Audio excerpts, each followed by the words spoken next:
Parece que agora vai. Depois de umas 2 horas a gente conseguiu, né? Eu tirei a internet da casa e botei a minha. Pode ter sido isso Uhum, também. Tá na minha direto. uhum. Agora tá melhor, né? E Melhorou. aí, quem é que tá por aí ainda, né? Ai, a paz do Senhor Jesus, minha irmã. Tudo bom? Tudo bem, É, graças a Deus. a Mila tá por aí. A Cled já tá por aí. Aí a Ale entrou. Deixa eu ver se eu entro. Estácio.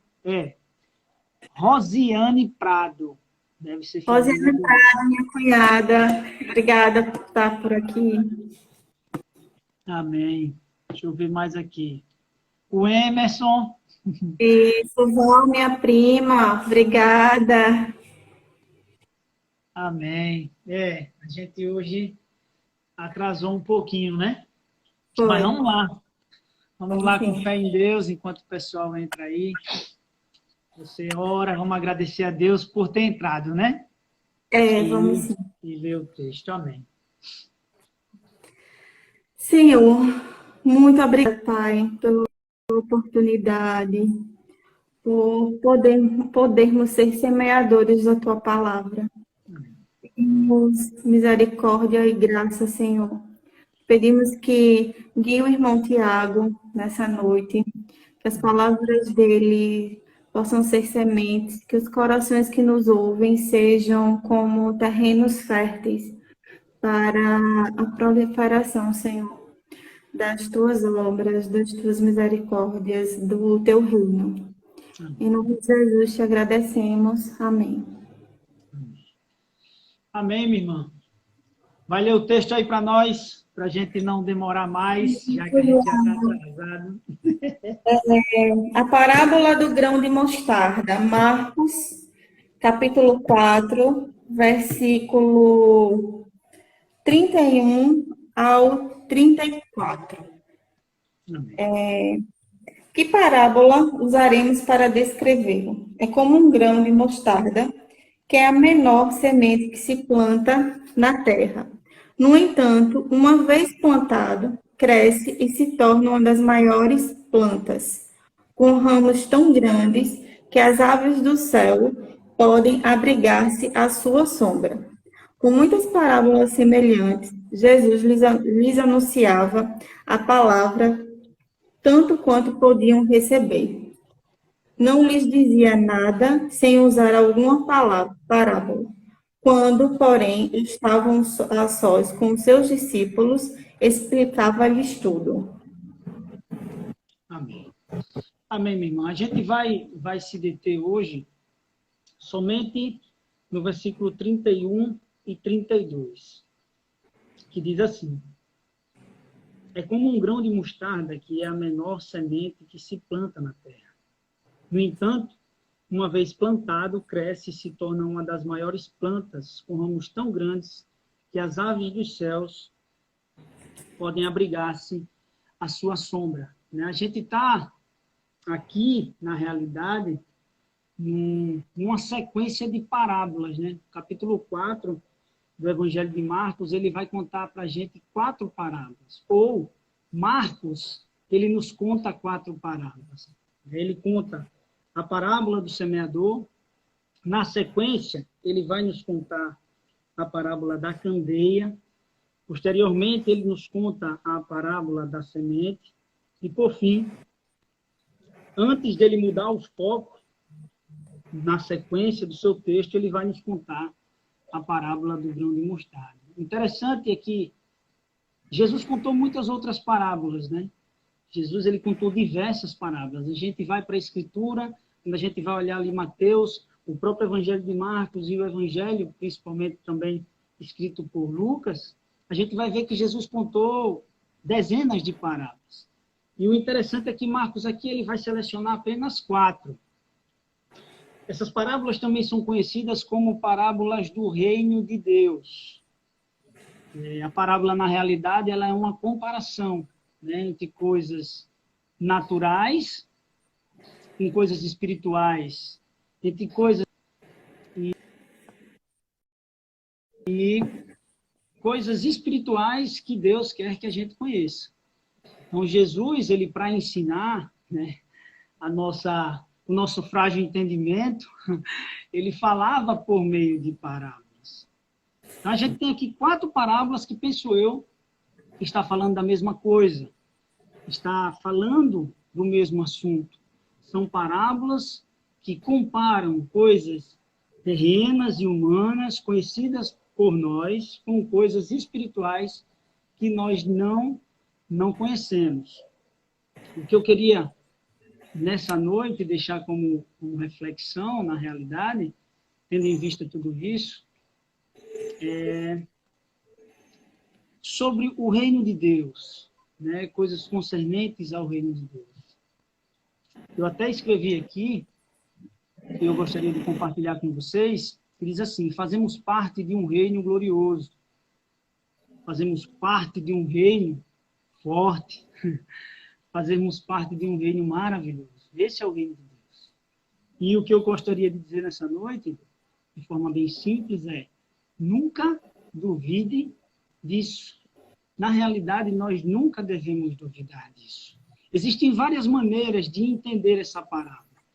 O fato é que aqui, Jesus está usando a figura da semente do grão de mostarda e usando a figura da árvore, que ela se transforma depois de plantada. Na realidade, em resumo, o que essa parábola quer contrapor, ou fazer uma comparação entre a fraqueza da semente, a pequenez da semente, a insignificância da semente, com a força, com a grandeza e com a beleza da árvore. A semente de mostarda, ela virou meio que um provérbio na época de Jesus, porque era a menor semente da Galileia. E quando se queria falar de algo pequeno, frágil e insignificante, se usava a figura da semente. Quando se queria falar de algo forte, grande e glorioso, se usava a figura da árvore, que a semente havia de se tornar. E olhando para esse texto, existem várias maneiras de interpretar, vamos dizer assim, essa passagem. Nós podemos interpretar essa passagem de forma alegórica. Nós podemos interpretar essa passagem olhando para Jesus, que foi semeado em fraqueza. Jesus seria, de forma alegórica, a semente, que é semeada em fraqueza. Ele foi maltratado, ele foi humilhado, ele foi espancado, ele foi crucificado e foi semeado em fraqueza. E depois de semeado, ele passou 3 dias no coração da terra. E ao passar 3 dias no coração da terra, ele ressuscitou como uma árvore gloriosa. Então, nós podemos olhar para essa figura da semente fraca com a árvore forte e olhar para Jesus. Podemos fazer isso. Nós podemos interpretar esse texto, ou essa parábola do grão de mostarda, olhando para o texto imediato. Se nós observarmos a parábola do semeador, por exemplo, ela traz a figura da semente. Quando nós olhamos para a parábola da semente, que é uma parábola antes dessa que nós estamos lendo, ela vai falar novamente da figura da semente. E aqui a semente está de volta à cena. Então nós poderíamos interpretar essa parábola à luz do texto, olhando para o semeador que semeia a semente e contemplando aonde ela cai. Segundo a parábola do semeador, ela cai no coração humano. Quando eu olho a parábola da semente, um pouco mais na frente, eu vou entender que não é o homem que faz ela crescer, mas é Deus quem dá o crescimento dessa semente no coração. E olhando para essa parábola aqui, que nós estamos analisando, eu entenderia, olhando e interpretando dessa maneira, como o resultado daquilo que foi semeado, daquilo que Deus fez crescer e daquilo que se tornou aquela semente que parecia insignificante ao ser lançada no coração humano, mas transformou esse homem em algo que Deus tinha como propósito desde o princípio. Em outras palavras, aquela palavra insignificante que foi semeada no coração do homem e Deus fez crescer, transformou o seu coração de modo a fazê-lo participar do reino de Deus. E não somente isso, mas fazer com que ele agora seja governado por Deus.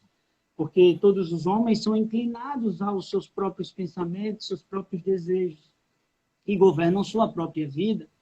Mas a partir daquilo que foi semeado, que parecia insignificante, que é a palavra, aquele homem passa a não olhar mais para os seus desejos, não olhar mais para os seus pensamentos e desejar ardentemente que o governo de Deus venha ao seu coração. Existe ainda uma outra maneira de interpretar essa parábola. E penso eu que, olhando para o que eu trouxe como propósito nessa noite, fica mais fácil de enfatizar isso. Nós podemos olhar para essa parábola e observar de forma direta e clara, não somente o texto imediato, mas o contexto histórico, principalmente, daquilo que os discípulos de Jesus estavam vivendo e do período em que Jesus estava vivendo ou que estava vivendo no seu ministério. Nós teríamos aí mais ou menos 1 ano e meio a 2 anos do ministério de Jesus. Muitas pessoas estavam ouvindo a sua mensagem. No início do Evangelho de Marcos, Jesus ele vai para a Galileia proclamando as boas novas do reino de Deus. Ele dizia que o tempo era chegado e o reino de Deus havia chegado, porque Jesus ele é o portador do reino. Nós vamos ver que em Jesus, a partir daqui para frente, o reino de Deus se manifesta com força.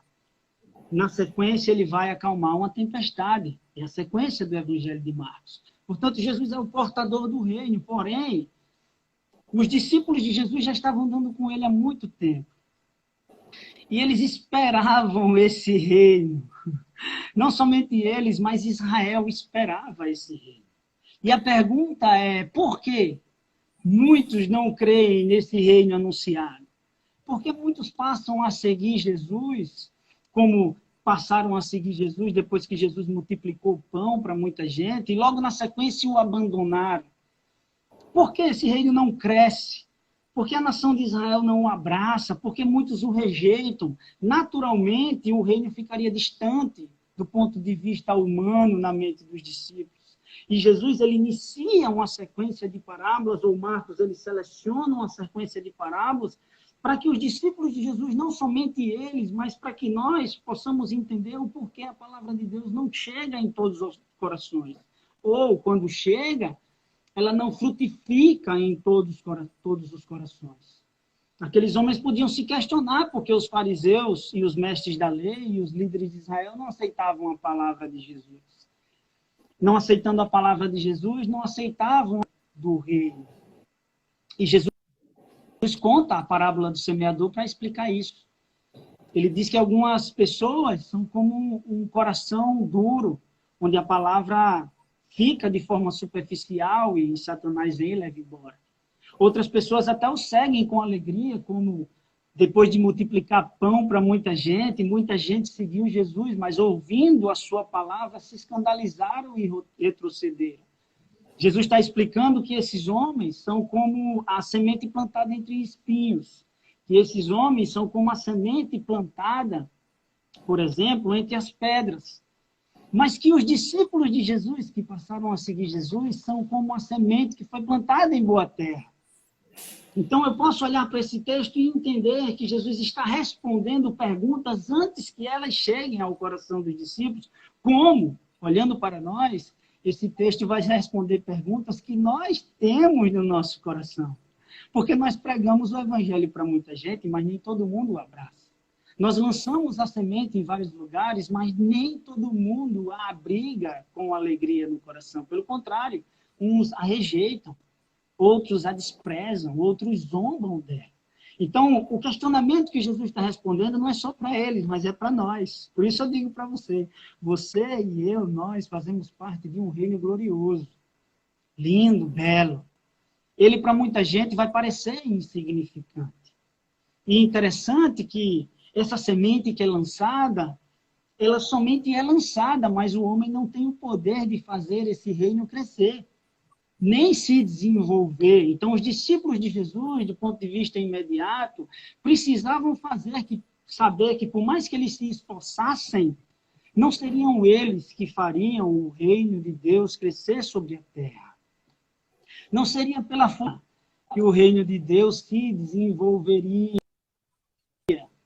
Não seria pela capacidade própria de Pedro, de Paulo, de Marcos, de João, de André, de Tiago, de Felipe, minha, sua, do Estácio, da Yali, da Mila ou de qualquer outra pessoa. Porque quando nós fazemos isso, nós erramos. Pelo contrário, quando fazemos isso, não ajudamos, atrapalhamos a semente. E nós devemos entender, eles deveriam entender que depois que a semente é lançada, quer seja um homem quem lance ou não, é Deus quem dá o crescimento do reino. Eles não precisavam se apavorar com o crescimento do reino, eles bastavam crer que Deus daria crescimento à obra que ele havia começado, porque aquele que começou a obra, ele há de concluir a obra que ele começou. E olhando para cá, para a parábola do grão de mostarda, e olhando para o contexto imediato dos discípulos, as palavras de Jesus chegou a um tempo que pareciam insignificantes. Tudo aquilo que ele tinha feito parecia como se fosse nada. Quando Jesus estava na cruz, as pessoas passavam por ele e diziam, olha, tu salvou os outros, mas não pode salvar a você mesmo. As suas palavras não passam de palavras. Elas são insignificantes. Onde está o teu pai? Cadê o reino que você disse que era rei? Em outras palavras, o reino anunciado por Jesus no decorrer da sua caminhada parecia fraco, insignificante, pobre, desprezível, pequeno, como um grão de mostarda. Mas Jesus está respondendo para os seus discípulos que, ainda que ele pareça ser assim do ponto de vista humano, do ponto de vista espiritual, ele não é. Porque nada pode parar o crescimento e o desenvolvimento do reino de Deus até que ele chegue ao seu estado completo, ou a sua estatura perfeita de uma árvore gloriosa, bela e linda. Nós fazemos parte de um reino grande, poderoso e glorioso. E quando eu digo que você faz parte de um reino assim, eu digo isso para que não somente você, mas eu que estou dizendo, possa me lembrar todos os dias que o meu Senhor, o Senhor que eu confessei como Senhor e Salvador da minha vida, ele reina. Basta nós lermos o livro de Apocalipse e vamos entender que tudo aquilo que acontece hoje, que aconteceu ontem e que acontecerá amanhã, está sob o seu controle. Por isso, meu irmão, não duvide disso. Você, eu, nós, fazemos parte de um reino glorioso. Ainda aqui, do ponto de vista humano, olhando para as circunstâncias, como a igreja de Roma estava olhando para as circunstâncias muito possivelmente negativas, sendo perseguidos, sendo maltratados, na época em que Marcos escreveu esse evangelho, e se questionando, poxa, parece que as forças humanas são maiores do que as forças de Deus. Parece que os ímpios reinam sobre os justos. Parece que aquele que é contra mim é mais forte do que eu. Parece que aquele que reina não olha para mim. Parece que Deus, sendo todo-poderoso, não pode fazer algo por mim que qualquer outra pessoa poderia fazer. Parece que esse reino é insignificante. Ou parece que Deus não tem o controle da história. Jesus estava ensinando aqueles discípulos e ele está nos ensinando hoje. O reino de Deus, aparentemente, do ponto de vista humano, é insignificante. E muitas vezes parece que o reino de Deus não existe. Mas eu quero lembrar aqueles que nos ouvem nessa noite que o reino de Deus, ele parece ser assim, mas ele não é. O ápice do reino de Deus, ou o seu cumprimento, na sua totalidade, está lá em Apocalipse, no novo céu e na nova terra. E nós faremos parte dele. Ou melhor, nós já fazemos parte dele. Nós somos servos do Deus vivo. Nós somos servos daquele que reina sobre tudo e sobre todos. Jesus, o nosso Senhor, ele foi semeado em fraqueza, sim, mas ele ressuscitou em glória. E foi dado a ele um nome que está acima de todo nome, para que ao nome dele, que reina, se dobre todo o joelho daqueles que estão no céu, na terra e debaixo da terra. Jesus, certa vez, ele disse assim: foi-me dado todo o poder do céu e na terra. Portanto, ide, fazei discípulos de todas as nações, batizando-os em nome do Pai, do Filho e do Espírito Santo. Foi isso que ele disse. Mas por que ele disse isso? Para que a gente não tivesse dúvida, para que a gente não tivesse medo. Foi-me dado todo o poder no céu e na terra. Portanto, ide, façam discípulos, preguem a palavra, lancem a semente. Foi-me dado todo o poder no céu e na terra. Foi isso que ele disse. E quando nós olhamos as circunstâncias, parece que isso não é real, né? Parece que nós somos fracos, insignificantes e desprezíveis. De fato, nós somos fracos. Mas Deus, ele é poderoso, ele tem seus propósitos, seus planos. E como ele prometeu, ele estará conosco todos os dias, até a consumação dos tempos. Guarde no coração que, ainda que as coisas nessa terra não sejam muito fáceis, ele prometeu que naquele dia, naquele grande dia, na restauração de todas as coisas, não haverá mais choro, não haverá mais pranto, não haverá mais dor, não haverá mais angústia, não haverá mais lamento, porque ele será tudo em todos. Amém. Em nome de Jesus. Que Deus te abençoe, meu irmão. Nunca duvide disso. Você faz parte de um reino glorioso em nome de Jesus. Amém e amém. Que a palavra de Deus seja guardada nos nossos corações. Esse é o nosso propósito e é nesse propósito que nós caminhamos. Amém, minha irmã? Amém. Você quer falar alguma coisa? Quer falar com alguém que está por aí? Viu alguém que você conhece entrando? Vi algumas pessoas, queria agradecer a todos que participaram. Espero que isso seja uma sementinha plantada no coração de cada um e que ela floresça no tempo certo, pela glória do Senhor. Amém. Quer orar? Agradecendo e encerrando? Em nome de Jesus. Amém. Senhor, muito obrigada, Pai, pela oportunidade.